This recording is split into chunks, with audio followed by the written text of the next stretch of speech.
आणि प्रभूची कृपा जी आहे तिचा अनुभव आपण पूर्ण सप्ताहभर घेतलेला आहे आणि तुम्ही सर्व चांगला आहात अशी आशा करतो. And one of the reason why I hope that because we all believe in Christ. आणि ह्या ठिकाणी आपण सर्व एकत्रित आलेलो आहोत कारण की आपण सर्वजण येशू ख्रिस्तावर विश्वास ठेवतो And I'm glad that we are here again. आणि त्यामुळेच आपण ह्या ठिकाणी आहोत. So today, this morning, as we have gathered here, I want all of you to open your Bibles to Psalms 13. आणि आपण सर्वजण स्तोत्र 13 उघडूया. A very small psalm, but then yet very deeply illustrated how God works in the life of someone who's in anguish and in despair. अत्यंत लहान असं स्तोत्र आहे पण सुंदर उदाहरण ह्या ठिकाणी दिलेलं आहे की परमेश्वर दुःखित लोकांच्या जे त्रासातून चाललेले आहे त्यांच्या जीवनात कसं कार्य करतो. And if you notice, there are 6 verses in total. ह्या ठिकाणी 6 वचन आहेत And we'll break it down into 2 as we meditate this morning on it. आणि आपण मनन करत असताना 2 भागामध्ये आपण शिकणार आहोत. So when you look at the very first verse and the second verse, you would see David is repeatedly asking something to God. आणि वचन 1 आणि 2 मधून असं आपल्याला पाहावयास मिळते की दावीद सतत परमेश्वराला काहीतरी मागत आहे किंवा विनंती करत आहे. And it starts with how long, how long. आणि ह्या ठिकाणी अशा प्रकारचे शब्द आहे की कोठवर. And we see similar themes in many other psalms as well. आणि अशा प्रकारची जे वचन किंवा वाक्यप्रचार आहे इतर स्तोत्रांमध्ये सुद्धा आढळतात. But then when we specifically meditate on this psalm, the reason why theologians believe that he is asking it 4 times because they believe David was in the greatest despair and a greatest anguish of his life. आणि वारंवार तो ह्या शब्दाचा वापर करत आहे आणि प्रभूला विनवित आहे कारण की तो अत्यंत खोल अशा दुःखामध्ये आहे. And that's what we see. We see a big roller coaster of his feelings and emotion throughout this entire chapter. आणि त्यामुळे आपल्याला ह्या संपूर्ण अध्यायामध्ये जे आहे आपल्याला त्याच्या भावना आढळतात. But then imagine, what if God had created us like a robot without any feelings? आणि विचार करा जर देवाने आपल्याला एखाद्या मशीनसारखं किंवा रोबोसारखं तयार केलं असतं ज्याच्यामध्ये कोणत्याही भावना नाहीत. And all those who were there on Good Friday morning, we all know, I gave you an illustration what would have happened if God would have made us like robots. आणि आपल्याला परमेश्वराने रोबोसारखं जर तयार केलं असतं तर काय झालं असतं त्याचं उदाहरण मी गुड फ्रायडेला दिलेलं आहे. We would have no feelings, no anguish, no sadness, no brokenness, nothing at all. We would not understand the guilt, shame or anything that we do in our lives. आणि ह्या सर्व ज्या भावना आहेत आनंद, दुःख आणि सर्व प्रकारचं ज्या वेदना आणि भग्न अंतकरण हे सर्व आपण अनुभवलो नसतो. And those were the sad sides. But then when we look at the good part of feelings or emotions that God puts us as humans, we sing, we dance, we gladly rejoice and we shout with our hearts. आणि दुसऱ्या भागामध्ये आपण पाहतो की आपण आनंद करतो, गीत गातो आणि आपला जो हर्ष आहे तो नाचून त्याच प्रकारे टाळ्या वाजवून वेगवेगळ्या प्रकारे आपण व्यक्त करतो. But then when you look at verse 1 and 2, you see that David is making not really a charge, but then he is expressing his deep feelings to God. आणि खोल असं दुःख जो आहे तो परमेश्वरासमोर तो व्यतीत करत आहे. And it shows that he is intensely desiring a deliverance and there's a great anguish in his heart. तीव्र रीतीने तो उत्कंठा बाळगत आहे की त्याला परमेश्वराकडून सुटका हवी आहे. And he is not blaming God, neither he is cursing God there.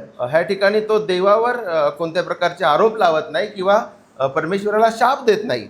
And someone, rightly quoted, a week within prison walls is longer than a year in a liberty. Pardon? A week within prison walls Okay. is longer than the 1 year of liberty. आणि अशा प्रकारचं वाक्य आहे की कारागृहामध्ये 1 हप्ता जो आहे तो फार झालेला आहे 1 वर्षाचं जे आपल्याला आझादीचा काळ आहे त्याच्यापेक्षा. जेलमध्ये 1 आठवडा राहणं हे 1 वर्षाच्या आपल्या आझादीपेक्षा फार मोठं आहे. So So to give you this sentence or a statement, my intention for you all these brothers and sisters here is that is the despair of David, King David in this chapter. आणि ह्या ठिकाणी आपण पाहतो की अशा प्रकारचं तीव्र दुःख किंवा त्रासातून तो चाललेला And आहे. we can imagine he's standing on a cliff where he really want to escape from it. आणि अशा प्रकारच्या एका दुर्गावर तो उभा आहे आणि त्या ठिकाणाहून सुटकेची तो अपेक्षा करत आहे. And we see that God has definitely not forgotten him. आणि नक्कीच परमेश्वर विसरलेला नाहीये. Why? Because in the very Psalms, couple of Psalms behind, if you look back in Psalms 9 and verse 12, we see that God never leaves their afflicted ones and God is always standing by the helpless. आणि मागील काही स्तोत्रांमधून आपण पाहिलेलं आहे की देव त्याच्या संतांसोबत सदैव असतो, तो त्यांना विसरत नाही. So there is hope for the afflicted and the helpless. आणि दुःखातून आणि त्रासातून जात असलेल्या लोकांकरिता प्रभू त्यांचं साह्य आहे. And in verse 2, we see a common theme that what enemy is trying to do to him. आणि वचन 2 मधून आपण पाहतो की शत्रू त्याच्या विरुद्ध काय करत आहेत. And we see it in multiple other Psalms that enemy is mocking him for being faithful to God or submitting to God. आणि पुष्कळशा स्तोत्रांमधून हे व्यक्त होते की दावीद जो आहे देवावर विश्वास ठेवतो, त्यामुळे त्याचे शत्रू त्याची थट्टा करत आहे. And therefore the enemies are making fun, and not just fun, but then they are against his life as well. ते फक्त चेष्टाच करत नाही, तर ते त्याच्या जीवावर उठलेले आहेत. But then what does happen in verse 3 and 4? Let's look into it. वचन 3 आणि 4 मध्ये आपल्याला काय आढळतं. And if you want to summarize this shortly, we see he's making a prayer or a request to God. आणि ह्या ठिकाणी आपण पाहतो की तो परमेश्वराला विनंती देत आहे. And now David is completely shifting his focus from asking questions, showing his emotion of his anguish, his despair, and his sadness and brokenness. He completely shifts it into prayer and offers prayer to God. आणि आता आपण पाहतो की दुःख, त्रास आणि छळ त्याच्यापासून तो आता प्रार्थनेकडे चाललेला आहे. तो बदल आपल्याला आढळून And he येतो या says, ठिकाणी. "Consider and answer me, O Lord, my God." आणि तो अशा प्रकारे म्हणत आहे की हे परमेश्वरा, माझ्या देवा. And if you see this language, and throughout Old Testament, there are roughly 6,000 times when you would see the word Lord in capital.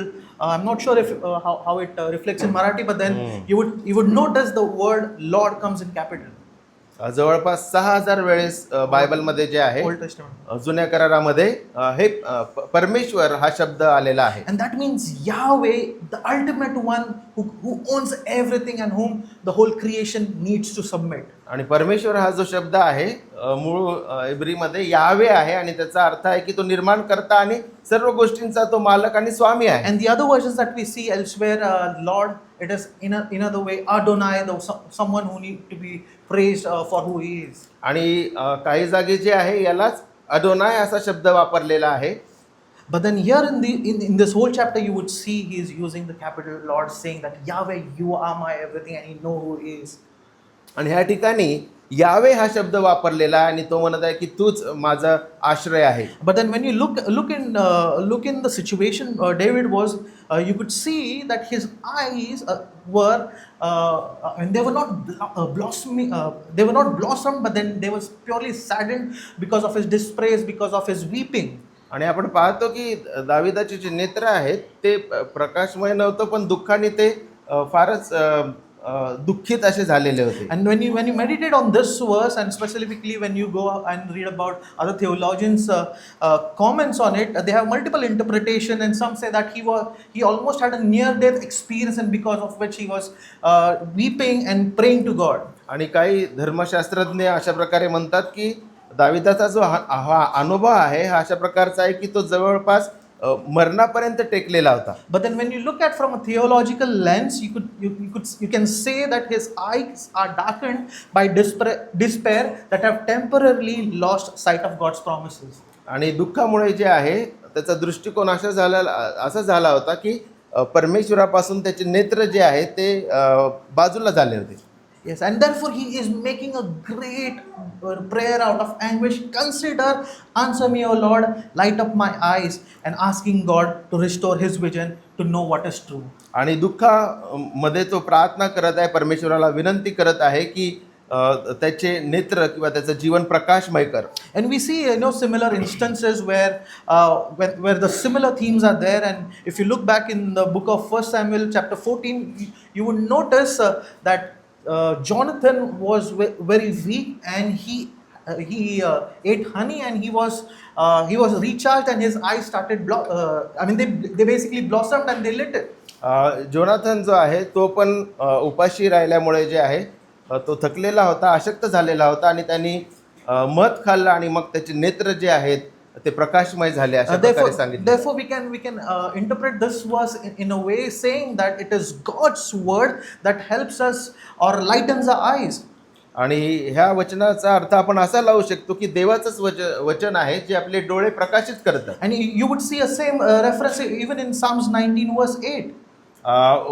स्तोत्र 19 आणि 8 मध्ये सुद्धा आपल्याला ही भाषा आढळते. And what does it say there? If you open your Bibles to Psalms chapter 19 verse 8, it says this way: the fear of the Lord is clean, enduring forever. 19:8. Oh, sorry. The precepts of the Lord are right, rejoicing the heart.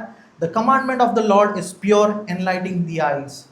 आणि या ठिकाणी असं म्हटलेलं आहे की परमेश्वराच्या आज्ञा ज्या आहेत ते चोख आहेत आणि आपले नेत्र जे आहेत ते प्रकाशमय करतात. So we can interpret that David is saying that God, your commandments are so pure that it enlightens my eyes.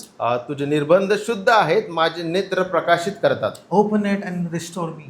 आणि मला माझे नेत्र उघड आणि मला प्रकाशमय कर. But what happens later in the very same prayer that he's making, we see the result of it. आणि ह्या ठिकाणी आपण परिणाम सुद्धा पाहतो. In verse 5 and verse 6. 5 आणि 6 मध्ये What does it say there? हे काय म्हणतं? We see a big twist and a climax of this entire song.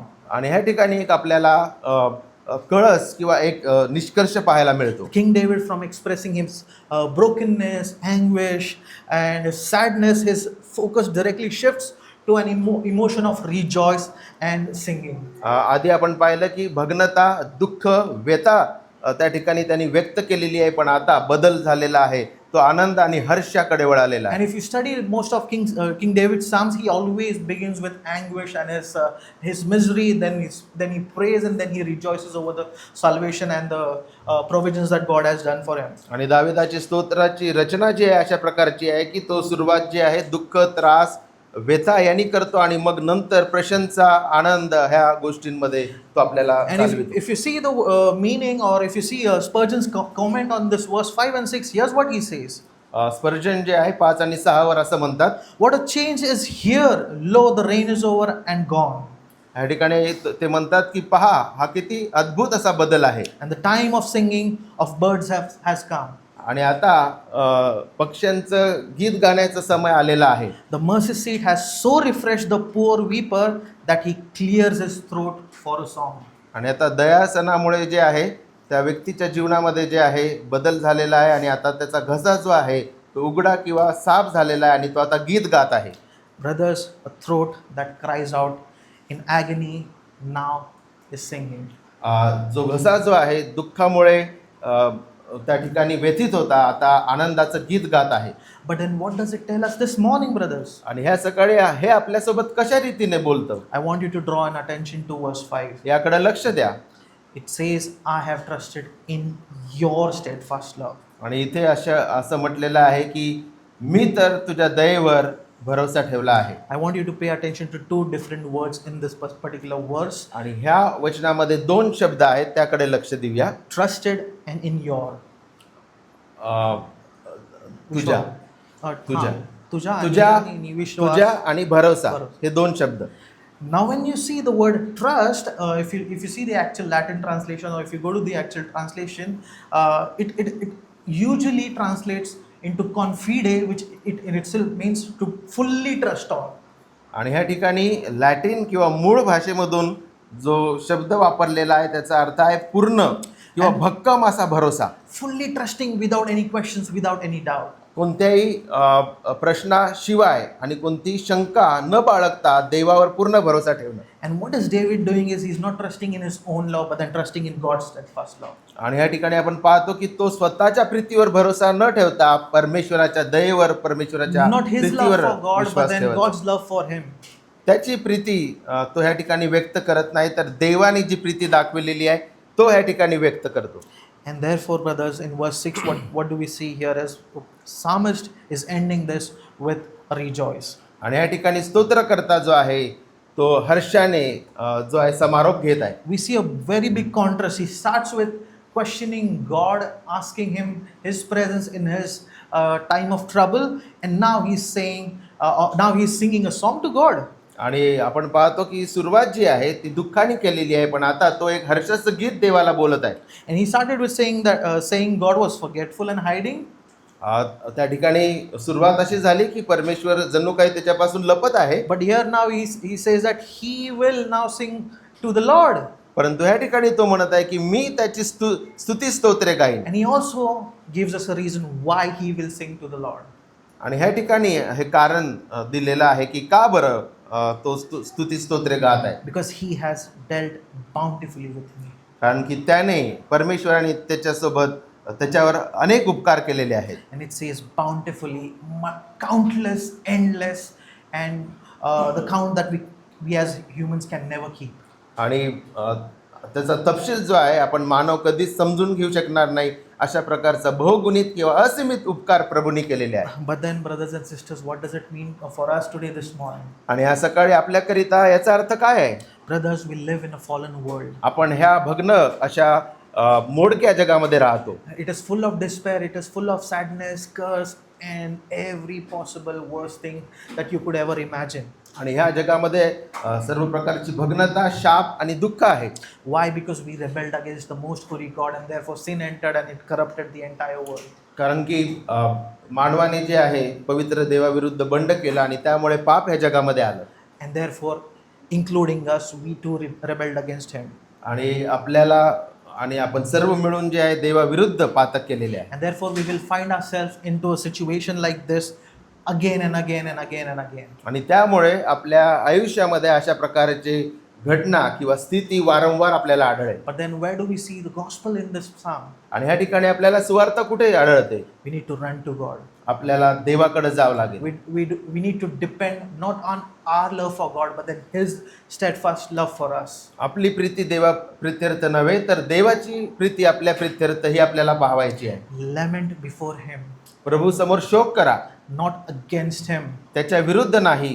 and trust Him even when you cannot feel it. आणि ज्या वेळेस तुम्ही त्याचा अनुभव घेऊ शकत नाही तरी सुद्धा त्याच्यावर तुम्ही विश्वास ठेवा. Why? Because the God is the God of salvation. परमेश्वर जो आहे तो उद्धाराचा तारणाचा प्रभू आहे. And He will not leave it without fully restoring it. आणि तो पूर्ण रीतीने पुनर्स्थापना केल्याशिवाय तो थांबणार नाही. Therefore, this despair, this sadness, this brokenness will not last, but then the ultimate joy is kept for all of us. हे दुःख आणि निराशा इथेच संपणार नाही, तर आपल्याकरिता प्रभूमध्ये भरपूर आनंद आहे. And there we have something that David did not yet have in its fullness. आणि दाविदाला ज्याची पूर्णता मिळाली नव्हती ते आपल्याजवळ आज आहे. We have the cross. आपल्याजवळ क्रूस आहे, वधस्तंभ आहे. We have a Savior who cried out and said, my God, why you have forsaken me? आणि आपल्याजवळ तारणारा आहे ज्याने अशा प्रकारची वाणी क्रूसावरून किंवा वाक्य बोललं की माझ्या प्रभू माझा त्याग का केला. So therefore, when you remember or when you read the psalm, remember the one who bears your name before the Father is the one who know what Psalm 13 feels like from inside. आणि जो आपलं नाव प्रभू समोर जो आहे तो प्रदर्शित करतो, व्यक्त करतो, त्याला ठाऊक आहे की ह्या स्तोत्रामधील जे दुःख आणि व्यथा काय आहे. Trust in His steadfast love. त्याच्या प्रेम दयेवर विश्वास ठेवा. And let us sing to Him in full adoration this morning. आणि या सकाळी आपण स्तुती स्तोत्रे गाऊया पूर्ण आपल्या हर्षाने आणि आनंदाने. May God be glorified. Amen. परमेश्वर आपल्याला आशीर्वादित करो.